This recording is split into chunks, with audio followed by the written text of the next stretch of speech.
स्वागत है आपका एक बार फिर से एमएससी मैथमेटिक्स क्लासेज में। दोस्तों अपन मशीन्स के बारे में यहाँ पे पढ़ रहे हैं। थोड़ी बाहरी वॉइस जो है वो आपको सुनाई दे सकती है क्योंकि बाहर चिड़ियाँ जो है वो चहक रही हैं ना। तो आज अपन बाउंड्री सरफेस के बारे में जानेंगे। उसके बाद बाउंड्री सरफेस से रिलेटेड एग्जाम में एग्जाम्पल्स क्वेश्चन जो हैं वो पूछे जाते हैं, उनके बारे में भी डिस्कस करेंगे। ठीक है, तो बाउंड्री सरफेस होता क्या है इसके बारे में जान लेते हैं। देखिए होता क्या है कि ये सरफेस इज बाउंड्री सरफेस। एक सरफेस जो बाउंड्री सरफेस कहलाता है if at any point of the normal components of fluid velocity is equal to the normal components, यानी कि जो फ्लूइड की के जो नॉर्मल कंपोनेंट्स हैं, जो वेलोसिटी है वो इक्वल होगी किसके, नॉर्मल कंपोनेंट्स के इक्वल होगी उसी सरफेस के। ठीक है, तो गाइस इसके लिए हमने क्या माना कि हमने माना कि हमारे पास एक सरफेस है F X Y Z into T equal to 0। इसको हमने नाम दिया इक्वेशन नंबर फर्स्ट। इसके अलावा हमने क्या माना कि एक पॉइंट पी माना, उस पॉइंट जो पी है वो किसी सरफेस के ऊपर है जिसके जो कंपोनेंट्स हैं वो हैं एक्स वाई जेड। ठीक है, और एल एम एन हमने क्या माना, डायरेक्शन कोसाइन को माना। ठीक है, जो डायरेक्शन कोसाइन होते हैं अपने एल एम और एन, ठीक है, उनको माना।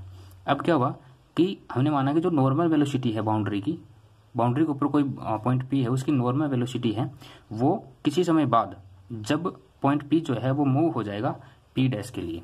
ठीक है, तो हम इसको डायग्राम में किस तरीके से रो करेंगे, तो इस तरीके से रो करेंगे। ये पी है पॉइंट किसी सरफेस के ऊपर, ये सरफेस एस है, सरफेस एस मान सकते हो आप इसको। तो इस सरफेस के ऊपर एक पॉइंट पी है, ये कुछ समय बाद क्या होगा, मूव हो जाएगा पी डैश के लिए। ठीक है, तो ये जो पॉइंट पी था इस पर इसके जो एलिमेंट है वो क्या है, एक्स वाई और जेड है। एल एम एन के बारे में मैंने आपको बता दिया, ये डायरेक्शन कोसाइंस है। तो अगर ऐसा होता है तो उस कंडीशन में क्या होगा, ये जो पी से पी डैश की जो वैल्यू है वो हमें क्या मिलेगी, पी से पी डैश की जो वैल्यू है वो बराबर होगी क्यों, डेल टी के।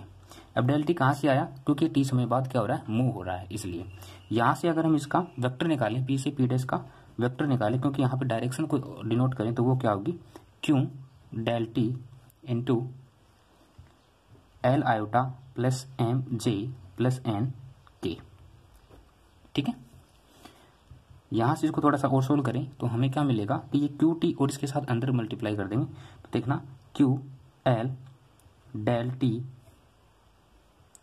Iota plus Q del T M जे plus Q del T N के कैप। ठीक है, अब हमें क्या पता है कि वी नो दैट हम क्या जानते हैं, हम ये जानते हैं कि यहां से ओ से पी डैश की दूरी है, ओ से पी डैश का जो कंपोनेंट्स होगा वो किस चीज से मिलकर बना होगा, O P plus P P dash. ऐसा क्यों हुआ, क्योंकि यहां से आप डायग्राम में देख रहे होंगे कि ये एक ट्रायंगल सा आपको दिख रहा है, ट्रायंगल त्रिभुज दिख रहा है। ठीक है, तो ओ पी जो है यानी ये जो कर्ण है इसका ये क्या होगा, लंब और आधार की इसको के बराबर होगा।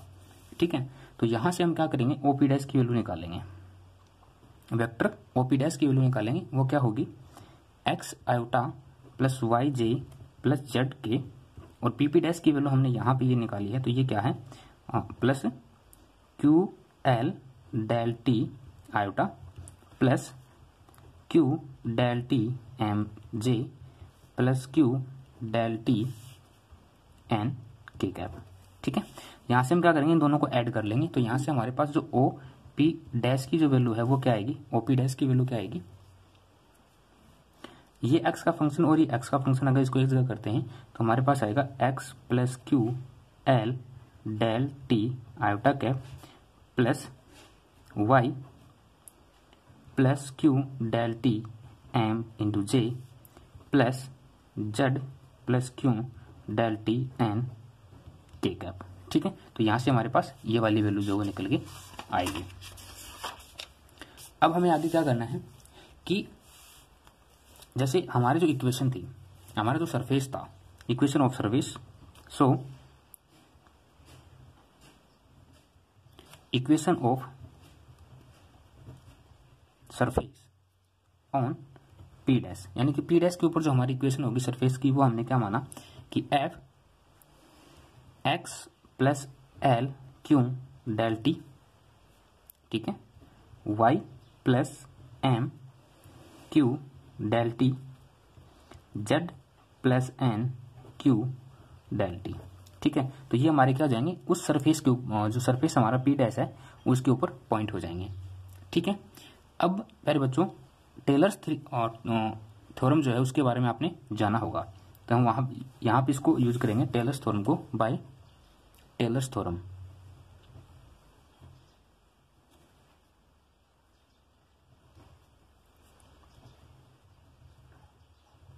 टेलर्स थ्योरम, टेलर्स थ्योरम क्या कहती है कि एफ एक्स वाई जेड और T plus L Q del F upon del T into del T plus M Q del F upon del Y, यहाँ पे ये एक्स होगा, ये वाई होगा और ये डेल टी होगा as this as, plus N Q del F upon del Z del T plus del F upon del T और डेल टी। ठीक है, अब ये जो कंडीशन है ये क्या क्या होंगी, आगे तक चलती जाएंगी। हायर टर्म्स, ठीक है, बरोबर 0 मान सकते हैं ऐसा अपन। ओके, अब देखिए इक्वेशन फर्स्ट से हमें क्या मिला है। Now equation first F X Y Z T equal to 0 मिला है हमें, मिला या नहीं मिला है। तो यहां से हम क्या बोल सकते हैं, देयरफॉर यहां से हम क्या बोल सकते हैं, हम बोल सकते हैं कि डेल टी इंटू एल, मतलब यहां से ये जो कंडीशन हमारी बनी है इसके लिए अगर इक्वेशन फर्स्ट से ये वाला जो फंक्शन 0 तो ये तो 0 हो जाएगा। यहां से हमने क्या किया, यहाँ पे डेल टी सभी में कॉमन लेंगे तो हमारे पास बचेगा L Q del F upon del x plus M Q del F upon del Y plus N Q del F upon del Z, ये बचेगा जो होगा 0 के बराबर। अब यहाँ पे कंडीशन होती है कि अगर del T not equal to 0, अगर del T not equal to 0 होगा उस कंडीशन में क्या होगा कि हमारे पास जो फंक्शन है L Q del F upon del x plus M Q del F upon del Y plus N Q del F upon del Z, ये क्या होगा 0 के बराबर होगा। ठीक है, यहाँ से आप देख पा रहे होंगे क्यू और क्यू सभी जगह इक्वल है, तो हमने क्यू को यहाँ से क्या ले लिया, कॉमन ले लिया। तो यहाँ से L del F upon del x plus M del F upon del Y plus N del F upon del Z equal to क्या होगा 0 होगा। और हमने यहाँ पे एक टर्म्स और छोड़ दी, बाई चांस हम गलती से वो भूल गए हैं, ये वाली जो टर्म्स थी हमारी डेल टी वाली, ये यहाँ पे इस वाले टर्म्स को देखेंगे plus del F upon del T, उसी प्रकार यहाँ पर भी होगा del F upon del T, ये अंदर है ये। ठीक है, इस चीज को ध्यान रखेंगे। यहाँ से हम और क्या लिख सकते हैं इसको, क्यू तो हमने बाहर एलसीएम लिया था, कॉमन लिया था, तो L del F upon del x plus M del F upon del Y plus N del F upon del Z plus del F upon del T था। तो यहाँ से हमने क्या किया, इसको इक्वल में कर दिया। ठीक है, equal to minus del F upon del T कर दिया। ओके, यहाँ से हम क्यों की अगर वैल्यू निकालेंगे तो वो हमारे पास आएगी del F upon del T upon L del F upon del x plus M del F upon del Y plus N del F upon del Z. ठीक है, इसको नाम दे दे क्वेश्चन नंबर 2। यहाँ से हमने क्या किया, इस क्यू की वैल्यू को फाइंड आउट कर लिया। अब गाइज हमने माना कि let you V W be the velocity components of the fluid velocity at p। ठीक है, किसी पॉइंट p के ऊपर है, तो यहां पर जो नॉर्मल वेलोसिटी होगी, then the normal velocity in the direction क्या हमारी P P dash at point P. ठीक है, तो वहां से हमें जो वैल्यू मिलेगी वो क्या मिलेगी, u iota plus v g plus डब्लू k into L iota plus M जे plus N k. L M n क्या है यहाँ पे, डायरेक्शन कोसाइन है, और l square plus M square plus N square का अंडर रूट।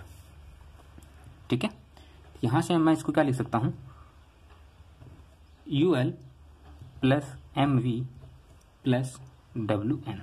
ठीक है, यहां पे ये लिख सकता हूं। अब गाइस हमारे पास एक कंडीशन और बनती है, वो क्या कि अगर ये बाउंड्री सरफेस के अंदर है ना, इफ द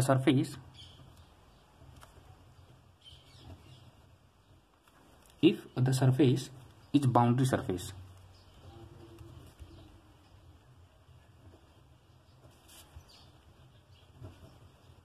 ये क्या है, एक बाउंड्री सरफेस होगा, तो उस कंडीशन में क्या होगा, जो हमारे पास क्यू की वैल्यू वो क्या होगी, Q L plus M we plus N W. ठीक है, तो क्यू की वैल्यू हमारे पास क्या थी, इक्वेशन टू से हमारे पास क्यू की जो वैल्यू वो क्या है, minus del F upon del T upon L del F upon del x plus M del F upon del Y plus N del F upon del z बराबर u L plus M we plus N डब्ल्यू। ये value है हमारे पास, इसको हमने नाम दे दिया कोई इक्वेशन नंबर 3। ठीक है, अब हमें क्या करना है कि हम क्या जानते हैं कि एल जो है वो हमारे पास क्या है, डायरेक्शन कोसाइन है। ठीक है, L M N are direction cosine. Then अगर ये डायरेक्शन कोसाइन है तो होगा क्या कि F X Y Z T equal to 0 होगा। अगर ऐसा होता है तो हमारे पास जो वैल्यू आएगी वो क्या आएगी, l upon del F upon del x बराबर m upon del F upon del y बराबर n upon del F upon del z value आएगी।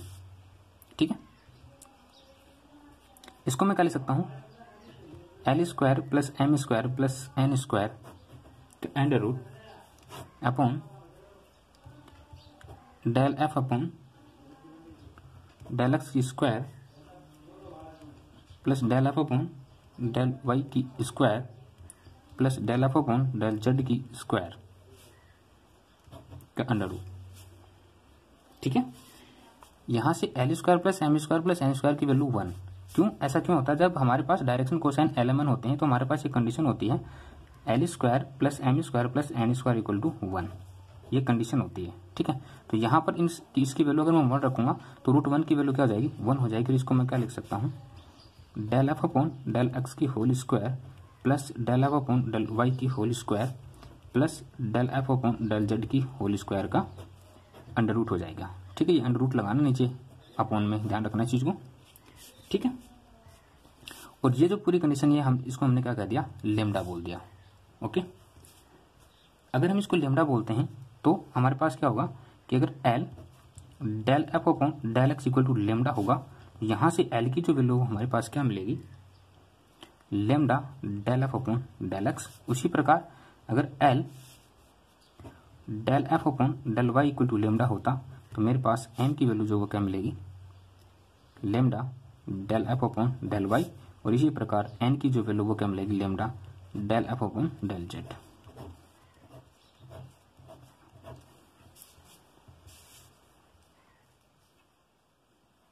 ठीक है,